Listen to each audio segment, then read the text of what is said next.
Dios te bendiga. Bienvenido nuevamente a tu programa Enredados con Cristo. Hoy traemos nuevamente una programación especialmente para ti, joven que nos ves detrás de tus pantallas móviles. Te invitamos a que te suscribas a los canales oficiales de nuestra parroquia, así como si quieres ser parte de la producción, edición o conducción de este nuevo programa, nos escribas al correo enredadosconcristo@gmail.com. Sin más, nos disponemos para iniciar con nuestro programa y te invito a que juntos hagamos este momento de oración.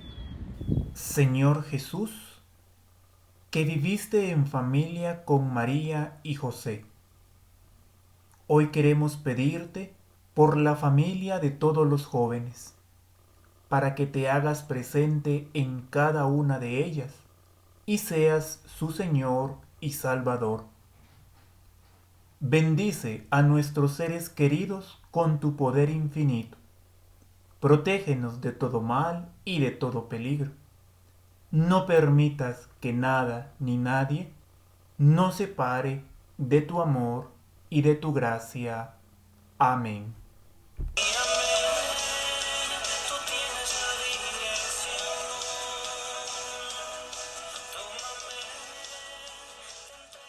Bienvenidos a este nuevo segmento, Vamos a la Catequesis. En él, a través de diferentes jóvenes, vamos a conocer los diferentes documentos que la Iglesia ha dedicado a nosotros, la juventud. Hoy nos acompaña una nueva persona en el programa, así que le vamos a pedir que se presente. Hola, mi nombre es Alicia Poitán y estoy con Enredados con Cristo. Muy bien, cuéntanos Alicia, ¿a qué te dedicas tanto fuera como dentro de la Iglesia? Estoy cursando el grado de quinto turismo y dentro de la iglesia estoy en el grupo juvenil. Muy bien, felicidades. Y seguramente tú que estás en un grupo juvenil, como muchos de los jóvenes que nos ven detrás de pantallas, han escuchado esta frase: Cristo está vivo y te quiere vivo. Sí, exactamente. Esta frase ha salido de esta encíclica de la cual hoy vamos a hablar. Y yo quisiera preguntarte si tú sabes de algún joven que sea muy importante en la Sagrada Escritura. Pues podemos hablar de Samuel, del rey Saúl y también hablamos del rey David. Sí, definitivamente la juventud está presente en la Sagrada Escritura. Y no sé si alguna vez te ha pasado de que piensan los demás que porque eres joven no podrás hacer algo. Exactamente. Por ejemplo, en algún momento que te haya pasado. Que pues piensan que porque somos jóvenes y no podemos ser capaces de hacer más de cualquier cosa en la iglesia o decir él es ya adulto y ya sabe más las cosas. Y precisamente hay una historia bíblica en el libro del Génesis que se llama la historia de José. Él tenía muchos hermanos y Dios le hablaba a través de sueños. ¿La has escuchado? Algo más o menos.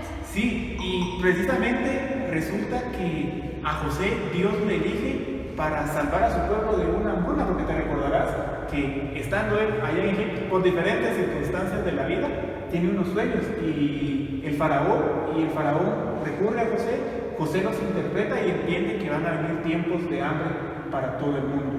Y a través de un joven, Dios se vale para salvar en ese momento a muchas personas del hambre. Pero también han mencionado al rey David. ¿Y tú sabes cómo nos dice más o menos la Biblia que era el rey David? El rey David se dice que fue elegido siendo un joven. También fue otro joven en el cual Dios posó su mirada. Y el rey David nos enseña algo que a los jóvenes nos debe de interesar, porque nos dice el relato bíblico de que tenía muchos hermanos y todos eran altos, rubios y bien parecidos, dice la Sagrada Escritura. Y cuando llegó Samuel, pensaba que uno de ellos iba a ser, ¿no? Se dejó guiar por las apariencias. Exacto. Y resulta que cuando elige al rey David, se sorprende porque era el más joven y su oficio era cuidar ovejas. Pero Dios se había fijado en David.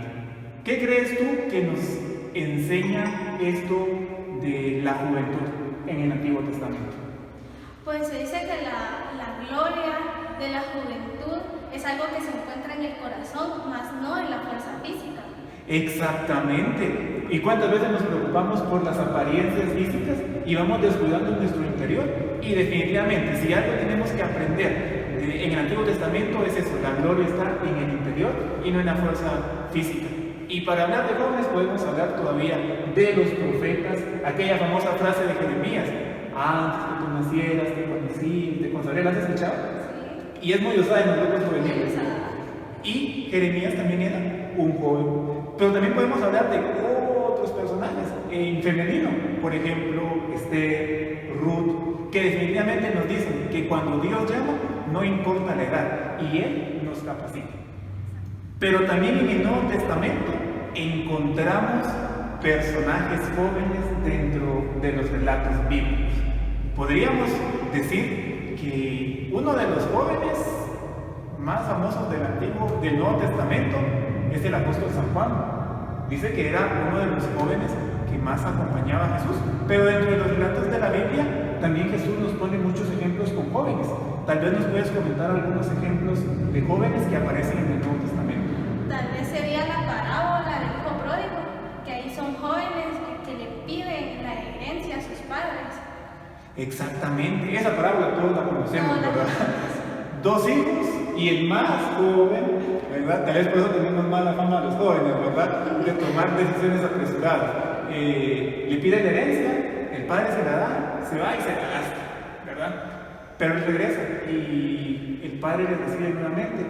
Y creo que esa es una enseñanza grande para nosotros los jóvenes, porque el hijo pródigo nos enseña que siempre están las puertas abiertas de la casa de Dios para nosotros. Pero, ¿algún otro dato bíblico que te sepas sobre jóvenes? Lucas, también podría ser lo de los evangelios de Mateo, que está en capítulo 20, versículo 20 al 22, que nos dice que no dejemos que nos quiten nuestra juventud, mas tampoco perdamos nuestra esperanza. Exactamente, porque es aquel relato del joven rico que llega a buscar a Jesús y dice: yo he cumplido todos los mandamientos de la ley, ¿y qué más debo hacer? Y Jesús le lanza el reto y le dice: muy bien, ahora sígueme. Y no se animó. No se animó porque era algo muy difícil. No se animó porque era algo muy difícil. Pero como tú dices, no debemos de perder la esperanza ni la fuerza de la juventud en el seguimiento a Cristo. ¿Tú crees que Dios se preocupa por ti como joven? Pues por una parte sí, pero por otra no, porque nosotros como jóvenes, como decíamos, nos esmeramos más en lo físico que en nuestro corazón. Entonces Dios se preocupa para que nuestro corazón esté bien y Él pueda estar en nuestro corazón. Muy bien. Joven, aquí te invito a seguir profundizando esta exhortación en el siguiente segmento. Así que joven, a ti te digo, levántate. Lucas capítulo 7, versículo 14.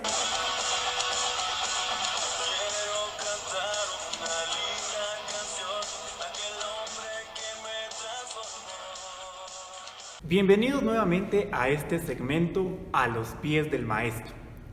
La última vez descifrábamos en Jesús una característica especial de sus acciones. Era un personaje inclasificable, es decir, por más que buscáramos un personaje en los evangelios o un grupo en los evangelios, no podíamos encontrarle un parecido en sus acciones. ¿Y qué tienen de especial estas acciones de Jesús para catalogarlo como inclasificable?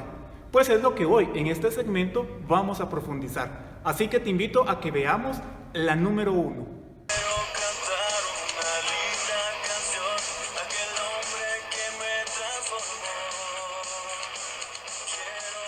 La libertad. Definitivamente a cada uno de nosotros nos gusta la idea de la libertad y nos las venden como un producto. Vas a la tienda, la tomas, la comes y puedes hacer lo que quieras. Y hoy Jesús nos enseña en sus acciones que la verdadera libertad es cuando somos capaces de adecuar nuestra voluntad al proyecto de Dios. Por eso Jesús es capaz de ser libre aún frente a su familia, aún frente a los grupos sociales de su tiempo, aún frente a sus amigos, a sus discípulos, a sus apóstoles, porque todo aquello que no era coherente con el plan que Dios le había encomendado, Jesús fue capaz de dejarlo, de alejarse. Y esta es una actitud que a nosotros como jóvenes nos debería de motivar. ¿Cuántas veces corremos el riesgo de alejarnos totalmente de Dios por seguir la corriente del mundo, por el temor al qué dirán? Y hoy Jesús nos enseña a ser jóvenes verdaderamente libres. Veamos ahora la característica número 2.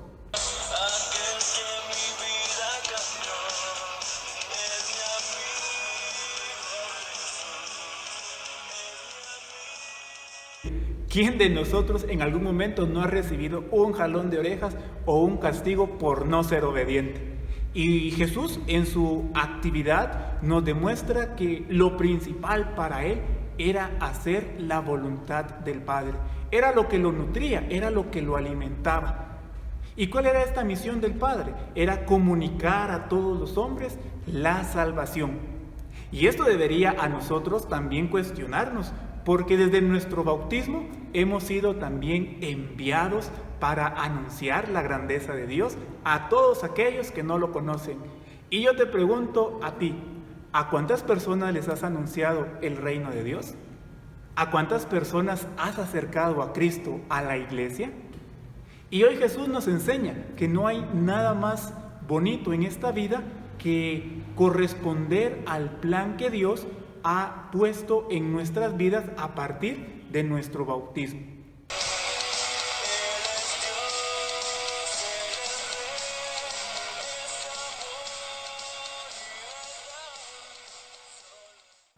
Un hombre para los demás. Jesús nos enseña el verdadero valor del amor, el verdadero valor del servicio. ¿Cuántos de nosotros no hemos experimentado el utilitarismo en esta sociedad? Si eres bueno para algo, te escogen, si no, te dejan a un lado. ¿O cuántas veces nos desprecian por ser o tener más o tener menos? Y hoy Jesús nos enseña que en sus acciones descubrimos un hombre que es para todos, sin importar clase social, sin importar su condición física, sin importar ninguna cosa que nosotros a veces ponemos por delante en nuestras relaciones humanas. ¿Cuántas veces nos hemos alejado de alguna persona porque la creemos que es mala? ¿O cuántas veces nos alejamos de una persona porque creemos que no es buena? Y hoy Jesús nos enseña en sus acciones que Él es una persona capaz de amar a todos. Y esa es una llamada de atención para cada uno de nosotros.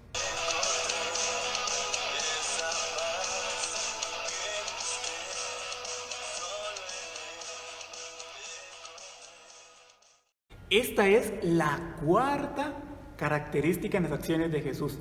Es una persona cercana a los necesitados. ¿Quién recordará aquel pasaje evangélico donde Jesús dice que los niños se acerquen a Él?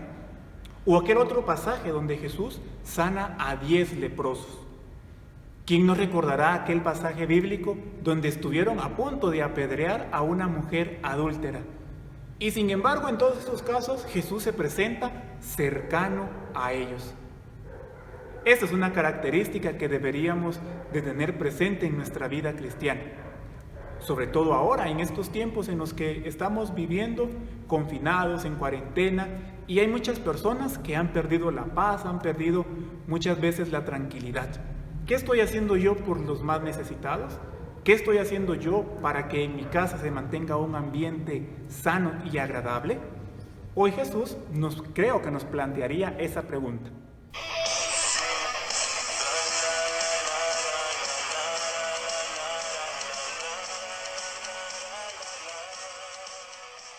Sin embargo, esta es la característica definitiva de Jesús.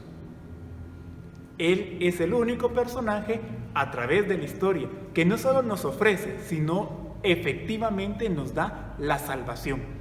¿Y de qué nos salva Jesús?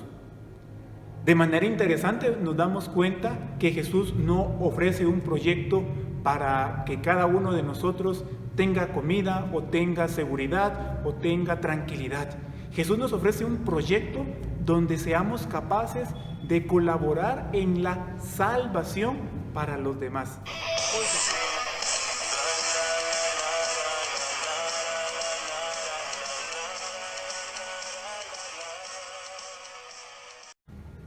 Es así como hemos llegado al final de este segmento.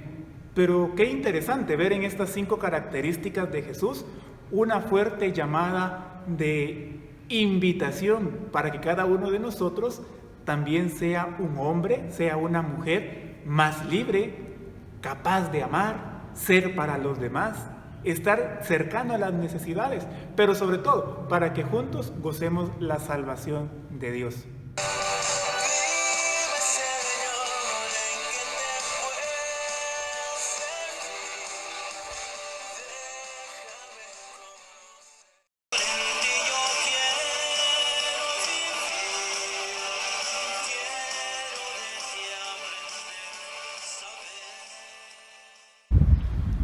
Como ustedes se recordarán, el primero es la invocación al Espíritu Santo. Así que te invito a que desde tu casa nos acompañes diciendo en el nombre del Padre, del Hijo y del Espíritu Santo. Amén. Espíritu Santo, ilumina nuestro entendimiento para que al leer o estudiar la Sagrada Escritura sintamos la presencia de Dios Padre que se manifiesta a través de tu palabra. Abre nuestro corazón para darnos cuenta del querer de Dios y la manera de hacerlo realidad en nuestras acciones de cada día. Instrúyenos en tus sendas para que, teniendo en cuenta tu palabra, seamos signos de tu presencia en el mundo. Amén. En el nombre del Padre, del Hijo y del Espíritu Santo. Amén.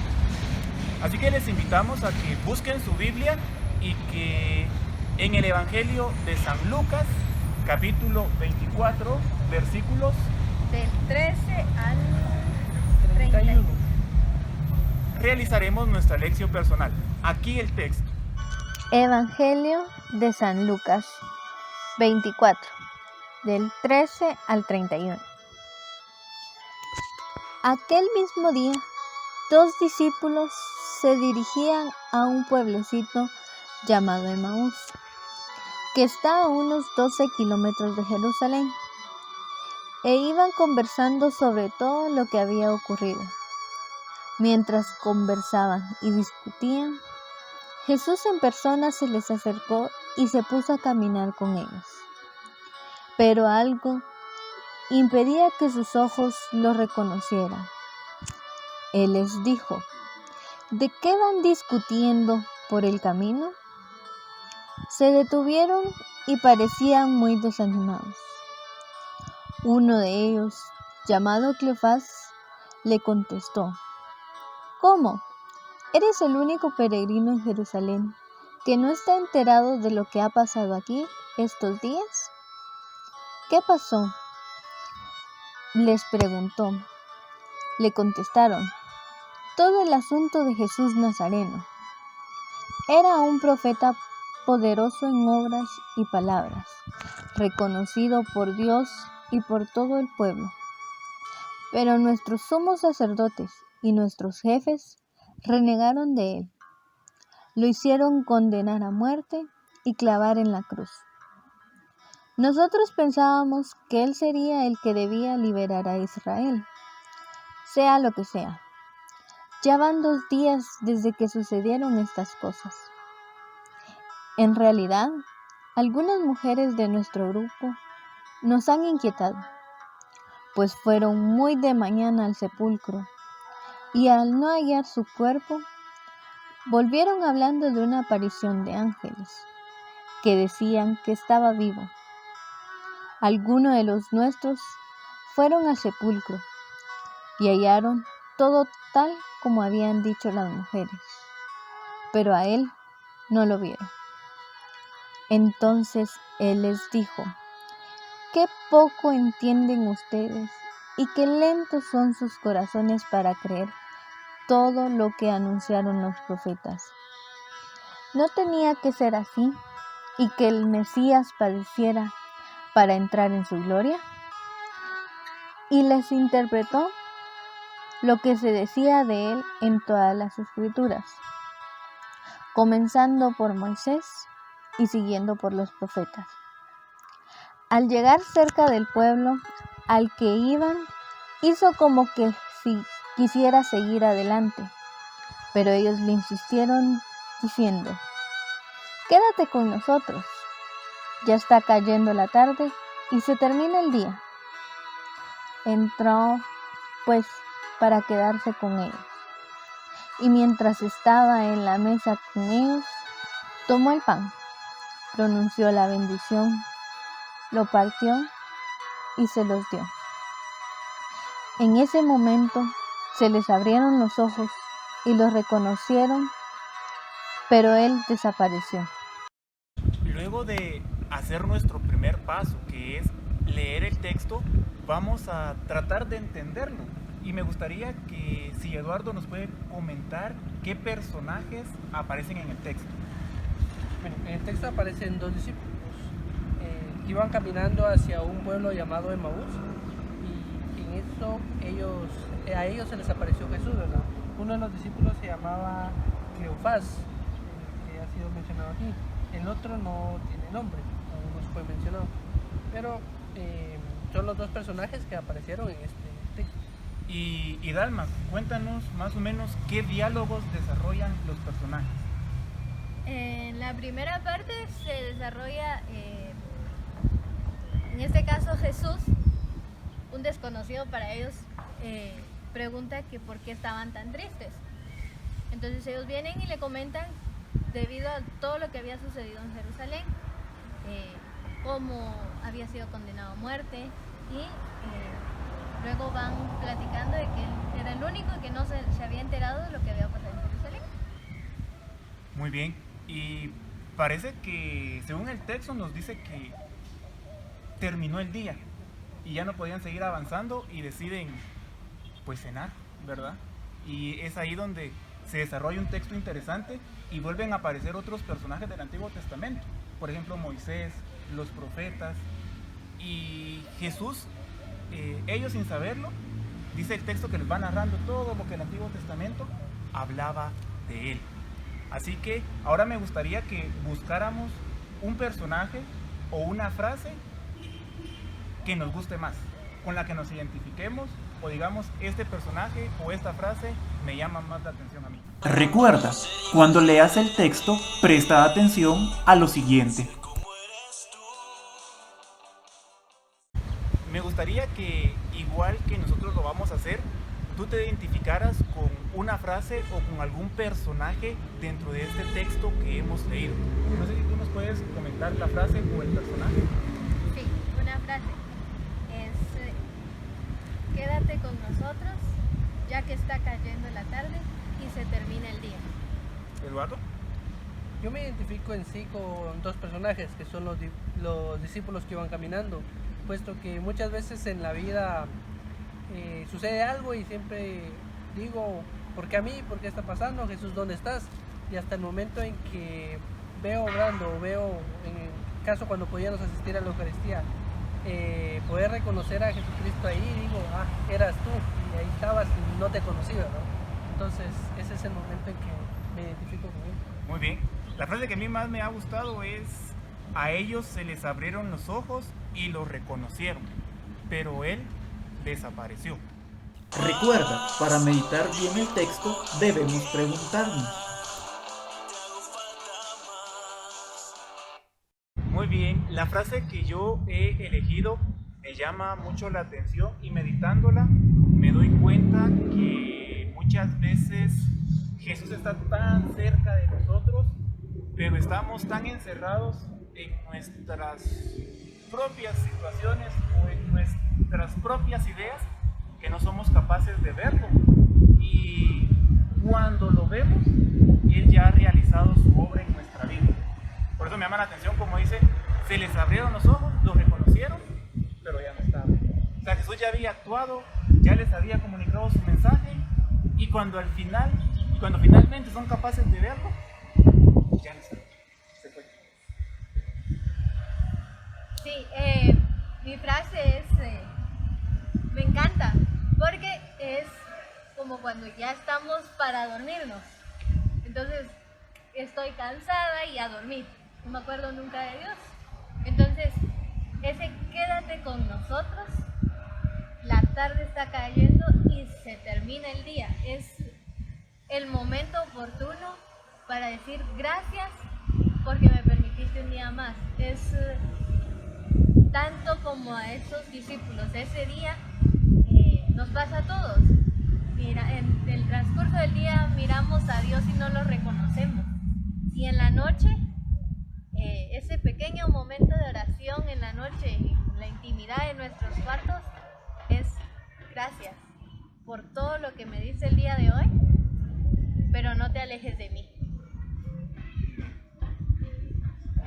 Meditando sobre mi personaje o mis personajes, me identifico con ellos como explicaba, es porque en mi vida siempre ha estado Dios presente, más en los momentos difíciles, pero no lo he podido reconocer hasta el momento en que Él obra, el momento en que Él parte el pan.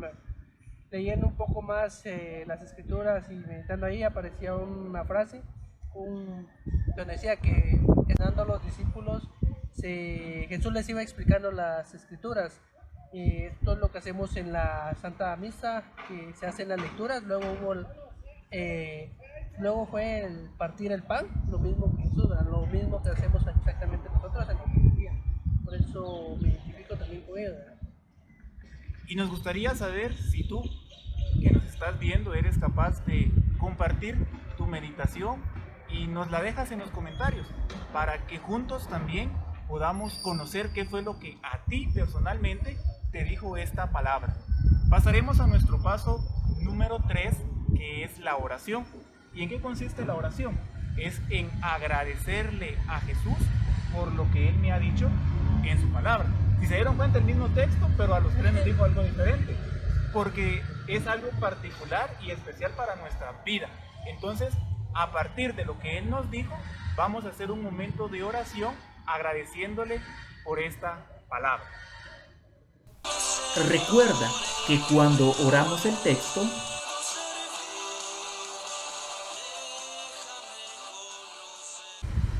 pasaremos a nuestro cuarto y quinto punto de la lección, que es la contemplación y la acción.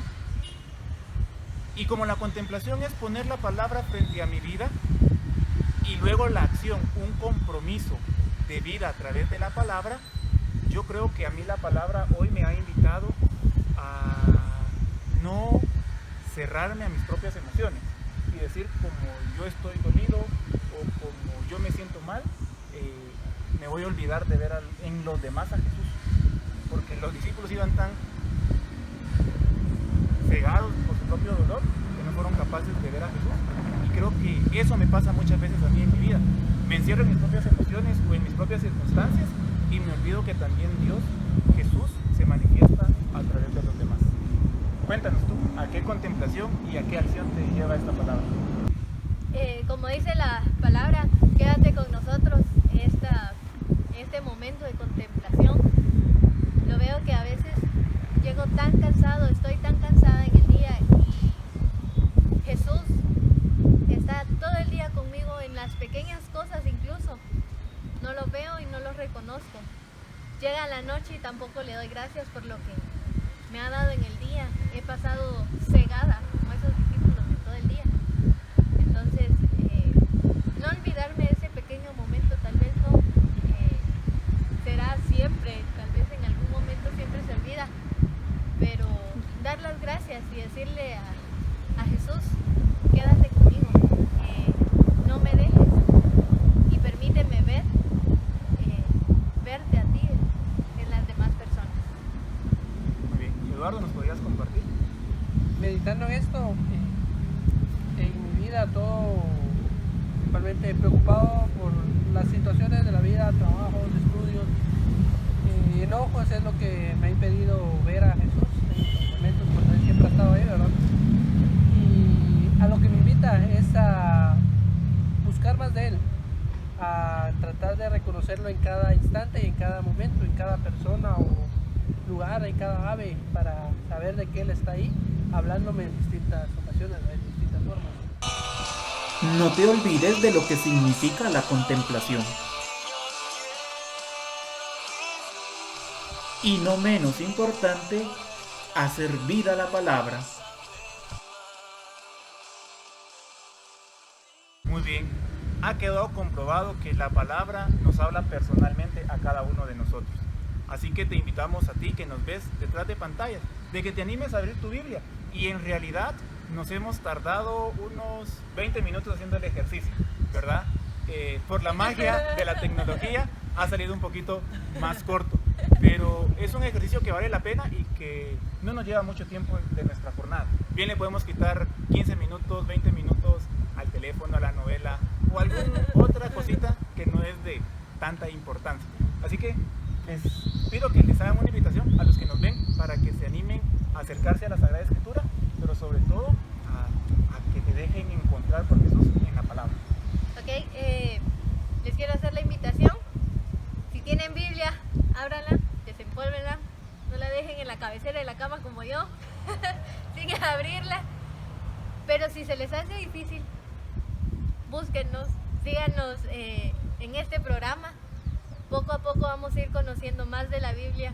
Ya llevamos nuestra primera lección y vamos a ir poco a poco. La invitación está siempre a leer lo que Cristo nos quiere decir a través de su palabra.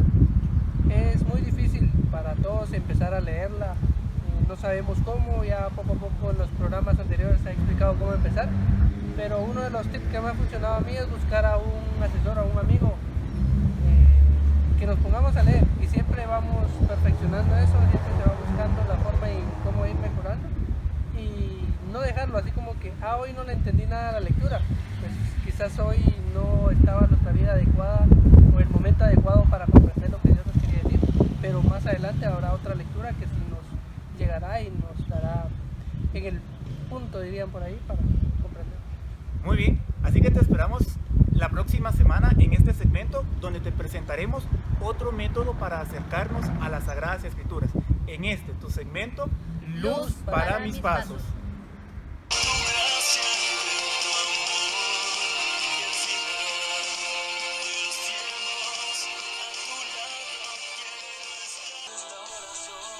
¿Qué impulsa a un joven a seguir a Cristo? Hace tiempo no conocía de él, hasta que empecé a ir a mis catequesis de primera comunión. Ahí fue donde yo lo empecé a conocer. Entonces me llamó tantísimo la atención que ahora me mantengo en la iglesia, en las misas, y también me gusta estar en los grupos aprendiendo un poquito más de Cristo, porque es muy interesante saber todo lo que Él nos ha enseñado. ¿Qué le gusta más a un joven de asistir a la iglesia? A mí lo que me gusta es escuchar un poquito la palabra, aprender y no ser ignorante de la palabra. ¿Cómo son los amigos que un joven encuentra en la iglesia? Algunos amigos han sido buenos y los otros malos, por la razón que algunos dejan buenas enseñanzas y nos ayudan. Los otros no nos ayudan y nos dejan abandonados. ¿Qué cosas puede hacer un joven en la iglesia? Yo en la iglesia, en lo personal, yo puedo ser más de alguna vez catequista, no sé, de monaguillos y coro, no sé, algún grupo para enseñar de la palabra a los demás. ¿Cómo un joven expresa ser discípulo de Cristo? Sería cambiando mi personalidad y aprendiendo un poco más de la palabra. ¿Qué piensa un joven de los grupos juveniles de la iglesia? Son excelentes, podemos hacer actividades juntos y nos dejan una buena enseñanza cada vez que nos hablan de la palabra.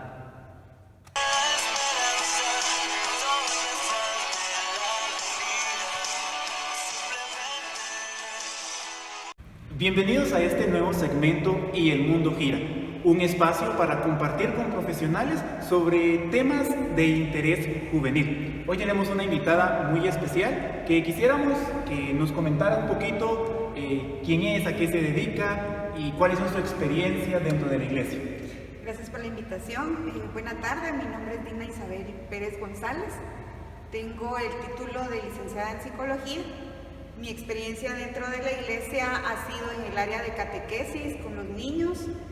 También estuve a cargo de lo que fue el grupo de catequistas de bautizo, primera comunión y confirmación hace 2 años aproximadamente.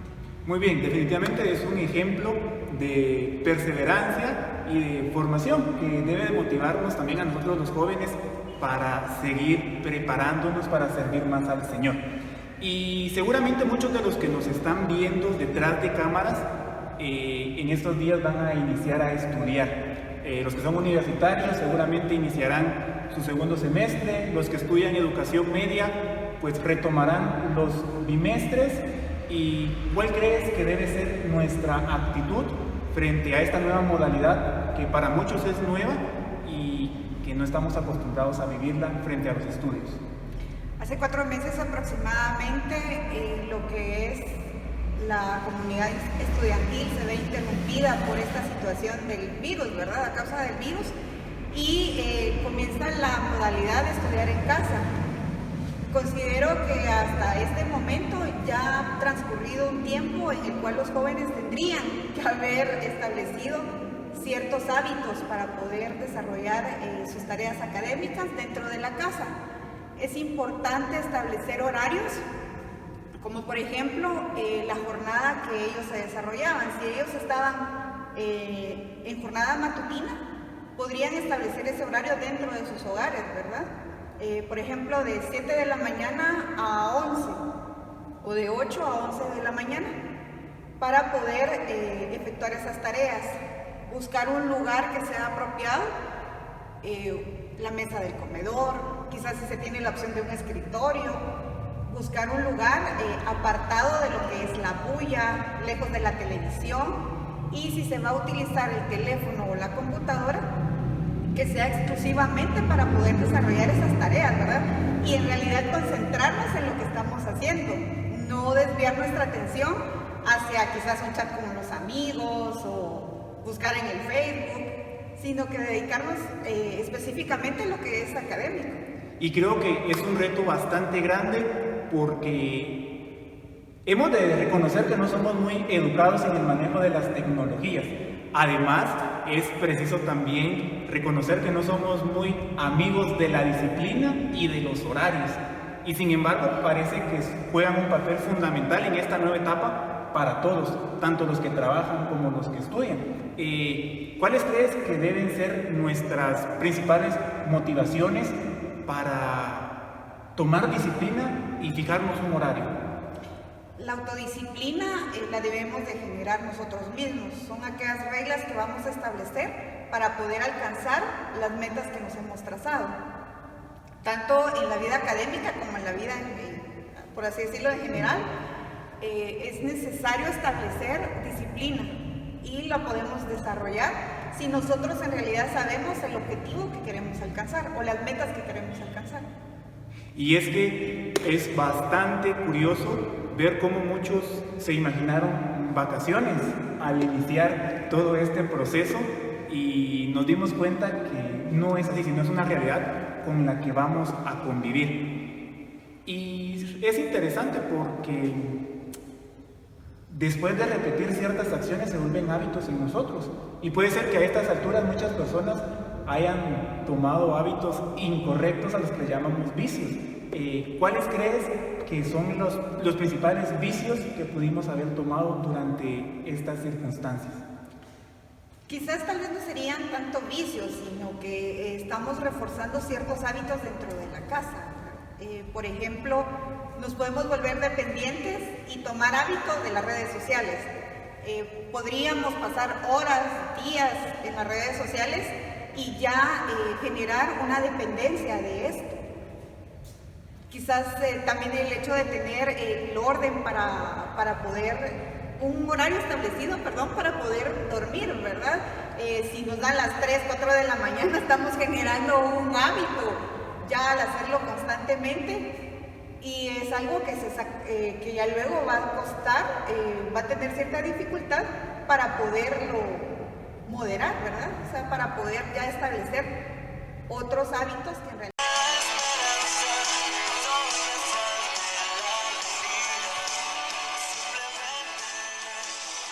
Es así como hemos llegado al final de tu programa Enredados con Cristo. Te recordamos que puedes enviarnos tus comentarios para saber qué te ha parecido el programa el día de hoy, así como si tienes alguna sugerencia de temas a tratar en los siguientes programas. Te invitamos para que nos ayudes a evangelizar a más jóvenes, compartiendo el contenido que hoy hemos traído para ti. Sin más, nos despedimos y te esperamos en este mismo canal, a la misma hora, el próximo viernes. Que Dios te bendiga.